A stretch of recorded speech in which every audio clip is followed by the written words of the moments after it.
मध्ये उपस्थित असलेल्या सर्व अतिथीगणांना माझा स्नेहपूर्वक नमस्कार करते। मी विशाखा येवतकर, राहणार यवतमाळ। आपल्या सगळ्यांनाच माहिती आहे की सद्यस्थितीमध्ये बेसुमार वृक्षतोड चालली आहे आणि सगळीकडे काँक्रिटीकरण झालं आहे। त्याच अनुषंगाने आज मी माझी स्वरचित कविता सादर करते आहे। एका वृक्षाचे मनोगत, त्याची कैफियत मी आपणासमोर थोडक्यात मांडण्याचा छोटासा प्रयत्न करते। माझ्या कवितेचं शीर्षक आहे मी वृक्ष बोलतोय। मोठमोठ्या इमारती उभारण्यासाठी रस्ता रुंदीकरणासाठी तयारी सारे करूनी गेले। रस्ता रुंदी करण्यासाठी तयारी सारे करूनी गेले। तेव्हाच माझ्या लक्षात आले आता दिवस आपले भरले। तेव्हाच माझ्या लक्षात आले आता दिवस आपले भरले। किती दिवस किती महिने, किती दिवस किती महिने, कित्येक वर्ष ताट मानेने इथे उभा आहे। ऊन वारा आणि पाऊस गारा सारं काही सोसतो आहे। ऊन वारा आणि पाऊस गारा सारं काही सोसतो आहे। पण आता मात्र मन फार उदास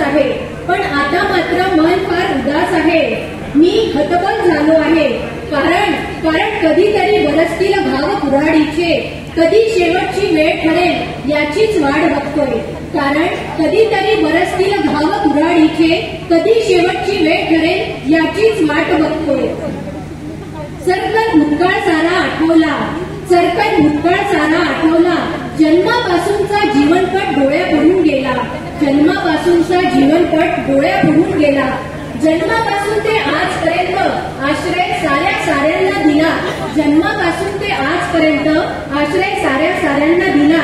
जनसेवा हीच ईश सेवा समजून वेळ सार्थकी लावला। निष्पाप निरागस पाखरांची घरटी अंगी माझ्या सजायची। अख्खा दिवस त्यांच्या चिवचिवाटाने रुंझुणायची। का रे मानवा का विचार करून वेळ आली वेळ लागायची।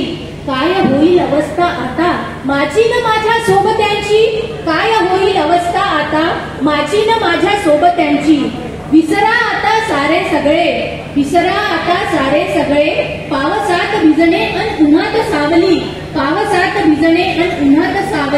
कारण आता शेवटची घटिका समीप आली। धन्यवाद। मी सर्वप्रथम आदरणीय डॉक्टर स्वप्नील मानकर सर आणि त्यांच्या सहकारी टीमचे मनपूर्वक खूप अभिनंदन आणि कौतुक करते। अतिशय अप्रतिम असे आयोजन आणि आम्हा कवींना आपण सुंदर असं विचारपीठ उपलब्ध करून दिलं, त्याबद्दल सर आपले आणि आपल्या टीमचे खरोखर मनपूर्वक धन्यवाद।